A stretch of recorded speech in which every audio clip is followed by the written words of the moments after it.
Every step was agony. He felt his brain had been scrambled out there.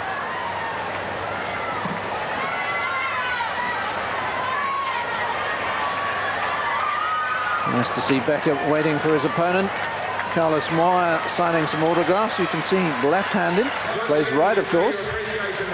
Yeah, nice to see Becker, despite his defeat, still prepared to sign some autographs. But what a story on the opening day.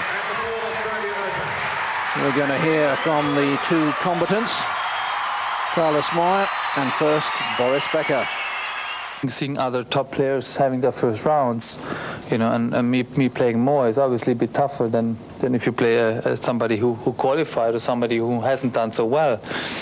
Plus the fact that he's beaten me just a few weeks ago in an indoor tournament makes it even, you know, harder for me and easier for him to go out there.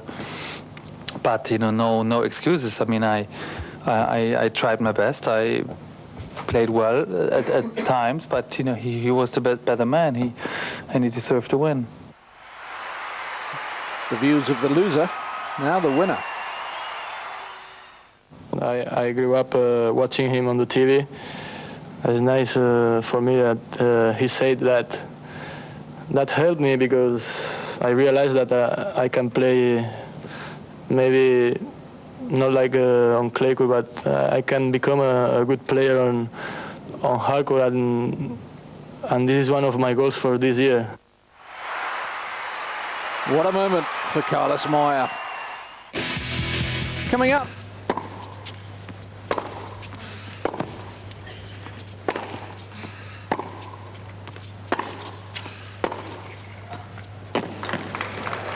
Wonderful forehand from Stieg.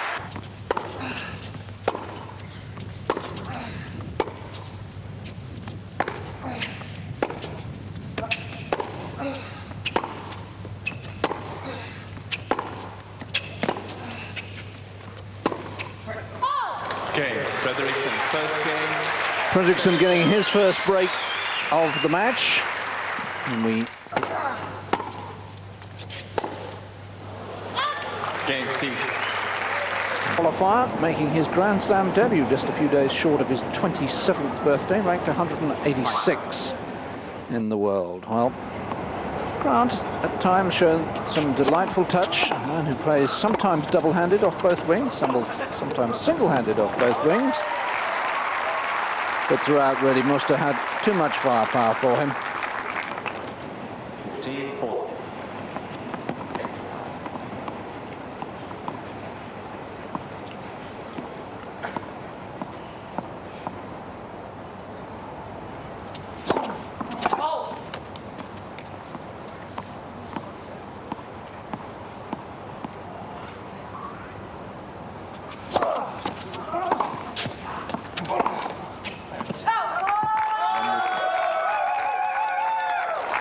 Early break for Thomas Muster. Mr. leads by 3 games to 1. Much to the delight of the Austrian supporters. Muster now serving 5-3 up.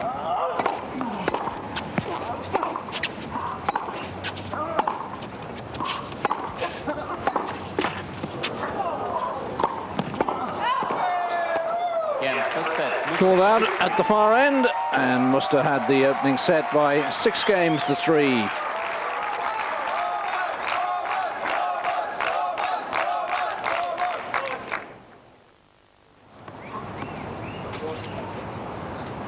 Into the second set, the American living in Boston, Massachusetts, just finding that Muster having too much all round, too many shots for him.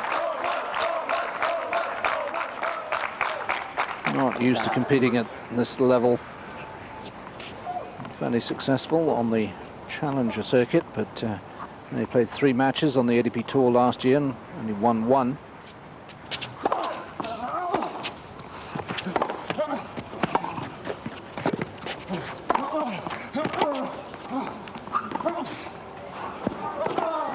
And you just know that Muster is going to run down anything like that. 15. Again, the break of serve. And at 5-4, 40-15. Muster with a couple of set points to go 2 sets to love in front.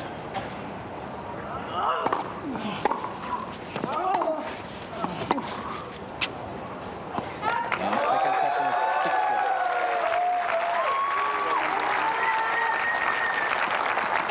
6-4. So Muster rolling along, well under an hour into a 2 sets to love lead.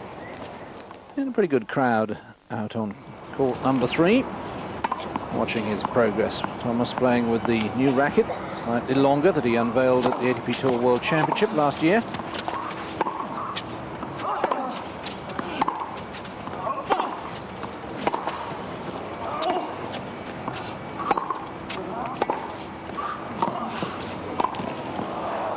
And how about that for cheek and class and flair? We don't often associate Thomas with flair, normally grinds them down from the baseline, but he was really enjoying this. Just sensed that he was in a different class, to be honest, to the American. Running round around. Nice little variation there, and this was the great shot.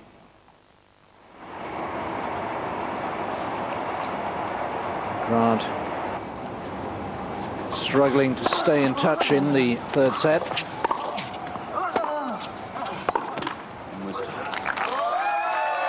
That secured a double break for Thomas Muster and a 5-2 lead, which of course left him serving for a place in round 2.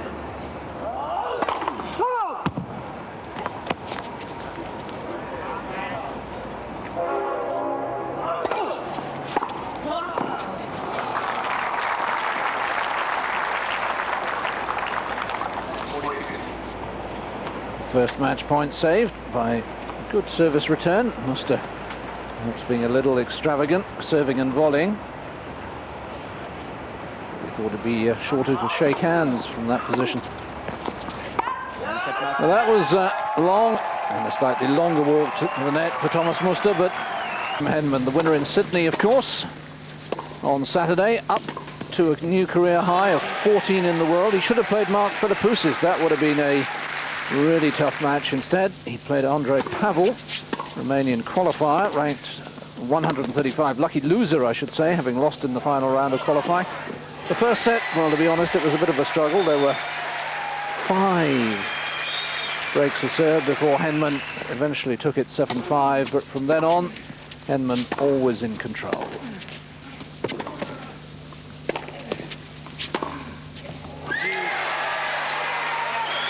The big forehand working well. Henman took the second set 6-4 and wrapped it all up by claiming the third 6-2. He played Guillaume Roux of France in the next round. Coming up next, the champion of 2 years ago, Mary Pierce. Just before we move on to the women's singles, 1 or 2 more highlights from the opening day of the men's event. Pat Cash, twice the runner-up here in 1987 and 1988, now 31 years of age and ranked 763, a man who's forever seemingly battling against knee and back injuries. Well, a wildcard entry, and he was out for the final match of the day on the centre court against another veteran, Javier Frana, the Argentine, 30 years of age, ranked 110, who's just become a dad. His son Lucas, and the Australian fans, no Philippoussis to root for this year, of course, because of his tendinitis, hoping that Cash could do the business. 4-all first set, Cash serving for the left-handed Frana.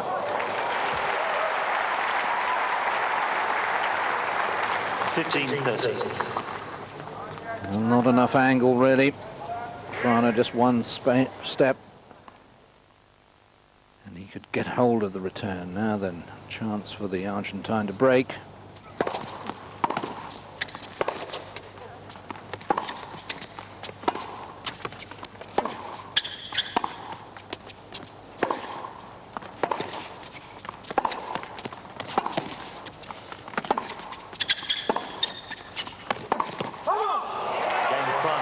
Just that fatal hesitation before Cash decided to advance, didn't really get in. And Frana moves ahead 5-4 and will serve for the set.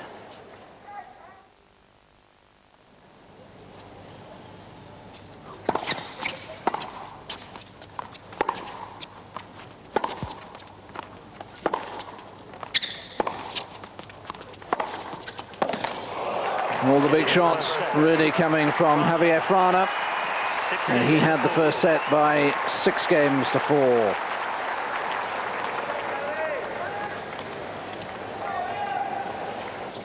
Second set, Cash to serve.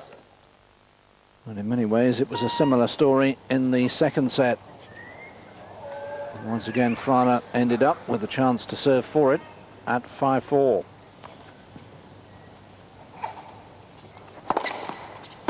Game and second set. And the ace wrapped it up.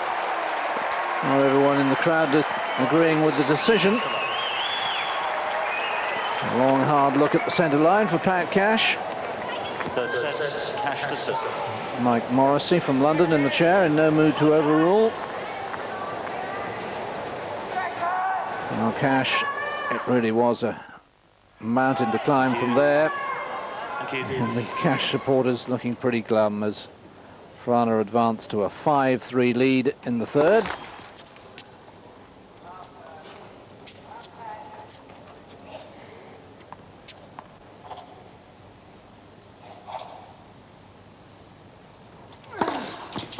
Game, set, a match. And sadly, his challenge ending with the double fault. 6-4,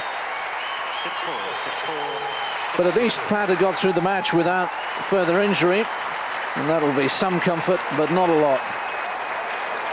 Javier Frana, a pretty easy winner, really. 6-4, 6-4, 6-3. So a disappointing end to the day for Australia. The first match, Peter Corder plays Martello Rios. Then in ladies singles, Barbara Rittner of Germany. Mind you, earlier in the day, there'd been much better news for Australia. Todd Woodbridge won half of the Woodies. He's been in excellent singles form, won his second career title just over a week ago in Adelaide, second singles title that is, and he was up against Mark Knowles, the other lucky loser who got into the draw, and Woodbridge really in control. Took the first set 6-4 and then just got better and better as the match went on. Second set went to him 6-2 and he reached match point at 5-1 in the third. Todd through at a canter.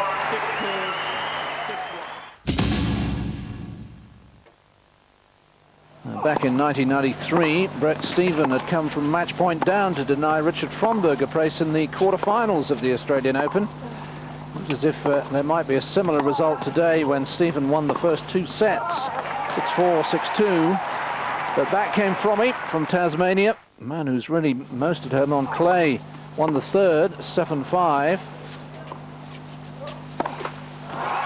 And from then on, took total control. 6-3, 6-1. He won the fourth and the fifth. Another Australian win for Fromberg.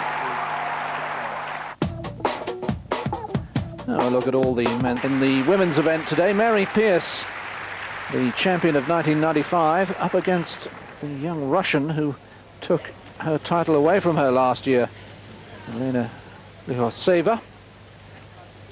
They'd won 6-4, 6-4 when they'd met in the Australian Open last year. Pierce had gained revenge at Wimbledon, winning that encounter 6-2, 6-3.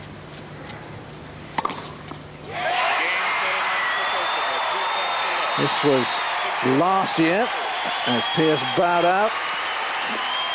It was to cost her partnership with Nick Bollettieri, who was then her coach, accused her of being somewhat lazy.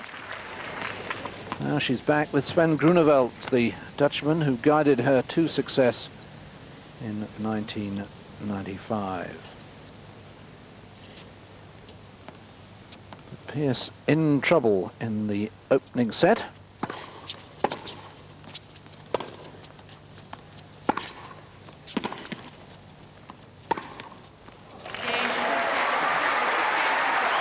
And the Russian claiming it by 6 games to 3.